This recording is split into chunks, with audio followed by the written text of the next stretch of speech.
तो finally falcon and the winter soldier ख़त्म हो चुकी है। और ये शो क्या कमाल की चीज़ थी। मतलब क्या नहीं था इस शो में। वुमेन एम्पावरमेंट से लेकर रेशियल डिस्क्रिमिनेशन तक, सैमुअल्सन का फैल्कन से कैप्टन अमेरिका तक, जॉन वॉकर का कैप्टन अमेरिका से यूएस एजेंट बनने तक, वो हर एक चीज़ था जो हम देखना चाहते थे। और शायद आपको नहीं पता होगा पर यह शो दरअसल आने वाले टाइम में कैप्टन अमेरिका 4 को बिल्डअप करेगी।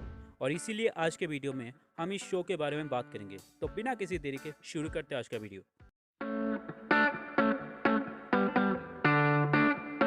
देखो, मानो या ना मानो पर कैप्टन अमेरिका का शील्ड और उनकी लिगेसी बहुत ही ज़्यादा कॉम्प्लिकेटेड और बहुत ही ज़्यादा दायित्वपूर्ण है। और इसीलिए सैम उस शील्ड से दूर भागना चाहता था, क्योंकि वो अपने आप को उस शील्ड का लायक नहीं मानता था। और इसीलिए उसने उस शील्ड को एक म्यूजियम को दान कर दिया। और अमेरिकी सरकार ने किया उस शील्ड को ले जाकर किसी और को दे दिया। क्यों? क्योंकि उनके लिए एक ब्लैक आदमी कभी कैप्टन अमेरिका बन नहीं सकता। सोच लो, इतनी ज़्यादा रेशियल डिस्क्रिमिनेशन दिखाई गई है। और सिर्फ इस सीन में क्या, पूरे के पूरे शो में रेशियल डिस्क्रिमिनेशन दिखाई गई है, जो बहुत ही ज़्यादा चौंकाने वाली है। एक वक्त था जब मार्वल ने अपने सबसे ज़्यादा बेहतरीन डायरेक्टर्स में से एक डायरेक्टर को भगा दिया था। किस लिए? क्योंकि उनका बहुत ही पुराना एक ट्वीट वायरल हो गया था। और आज मार्वल दो सबसे बड़े सोशल इश्यूज के ऊपर बात कर रहा है, क्योंकि मार्वल हमको जताना चाहता है कि मार्वल धीरे धीरे बदल रहा है और बदलाव हमें दिखाई भी दे रहा है। और दूसरी सोशल इशू है वुमेन एम्पावरमेंट। मानो या ना मानो पर अमेरिका में अब भी ये बहुत बड़ा इशू है। अब भी बहुत जगहों पर वुमेन को बहुत ही ज़्यादा छोटे नज़रिए से देखा जाता है। और इस शो में बहुत ही ज़्यादा वुमेन एम्पावरमेंट दिखाई देता है, फिर चाहे डोरा मिलाजे हो या बाकी की साइकेट्रिस्ट, यहाँ तक कि सैमुअल्सन की बहन सारा भी दरअसल वुमेन एम्पावरमेंट को शो करती है। और वो हमें दिखाती है कि एक वुमेन को कितना ज़्यादा सहना पड़ता है, फिर चाहे वो किसी सुपर हीरो की बहन ही क्यों ना हो। सुपर हीरो से याद आया, इस शो ने हमारे बहुत ही पुराने एक सवाल का जवाब दिया है हमें। और वो सवाल है, क्या सुपर हीरो पैसा कमाते हैं? तो जवाब है नहीं। यहाँ तक कि उन्हें ठीक से लोन तक नहीं मिलता। सोच लो, तुम लाखों लोगों की जान बचा रहे हो और तुम्हें कोई लोन तक नहीं देता। कितनी बुरी बात है ना। विंटर सोल्जर की बात करें तो विंटर सोल्जर ने आखिरकार अपने आप को सदमे से बाहर निकाल ही दिया।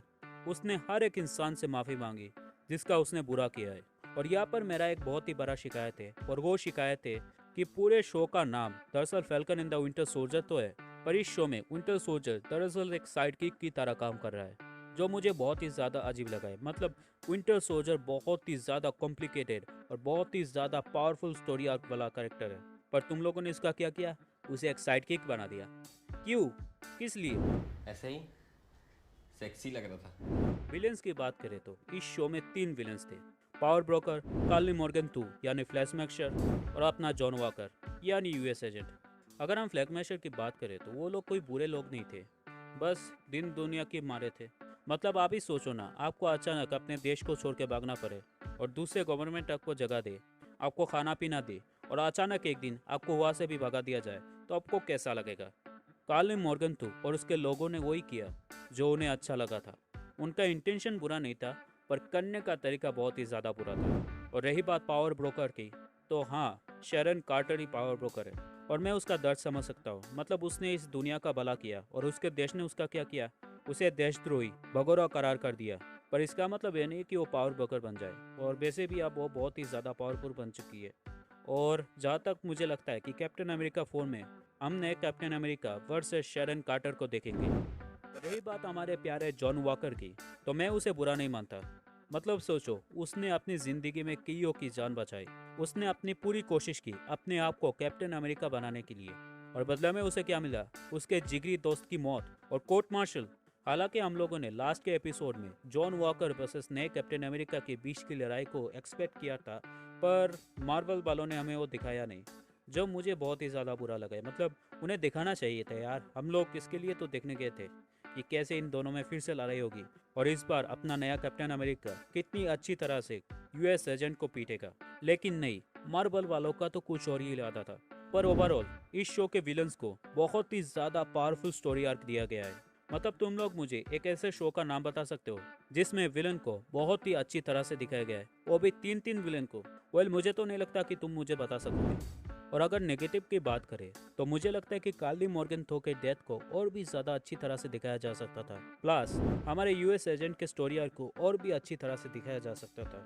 मतलब अगर हम उसे ध्यान से देखें तो एपिसोड 2 के शुरुआत में हम उसे थोड़ा सा डरा हुआ देख सकते हैं, पर अगले सीन में हम उसके अंदर बहुत ही ज़्यादा एरोगेंट देख सकते हैं। माँ कसम, मैंने इतनी ज़्यादा तेज़ी से किसी भी कैरेक्टर का डेवलपमेंट नहीं देखा है। और कार्ली मॉर्गेनथॉर्प की मौत की बात करें तो उसके ऊपर तो हमारा ध्यान तक नहीं था।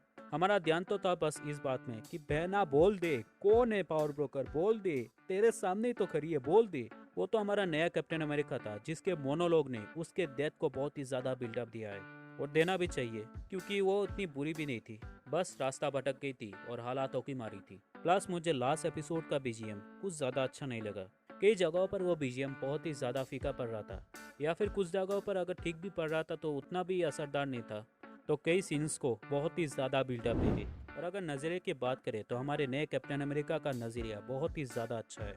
मतलब हमें क्लियरली दिखाई देता है क्यों स्टीव रोजर्स ने सैम विल्सन को चुना था कैप्टन अमेरिका बनने के लिए, और स्टीव रोजर्स कभी गलत नहीं होते। और सैम विल्सन ने आखिरकार अपना वादा रखा। उसने एलिजा ब्रैडली को वो सम्मान दिया जिसके वो हकदार थे। पूरी दुनिया को बताया कि उससे पहले भी एक ब्लैक कैप्टन अमेरिका था, जिसने इस पूरी दुनिया को बचाने की पूरी कोशिश की, और उसके बदले में उसे कई सालों तक टॉर्चर किया गया। उसके ऊपर कई तरह के एक्सपेरिमेंट करे गए। और देखा जाए तो मार्वल वाले आने वाले टाइम में बहुत ही ज्यादा आगे की सोच रहे हैं, क्योंकि दरअसल एलिजा ब्रैडली का पोता आने वाले टाइम में पैट्रियट नाम का एक सुपर हीरो बनेगा, जो काफी हद तक कैप्टन अमेरिका की तरह होगा।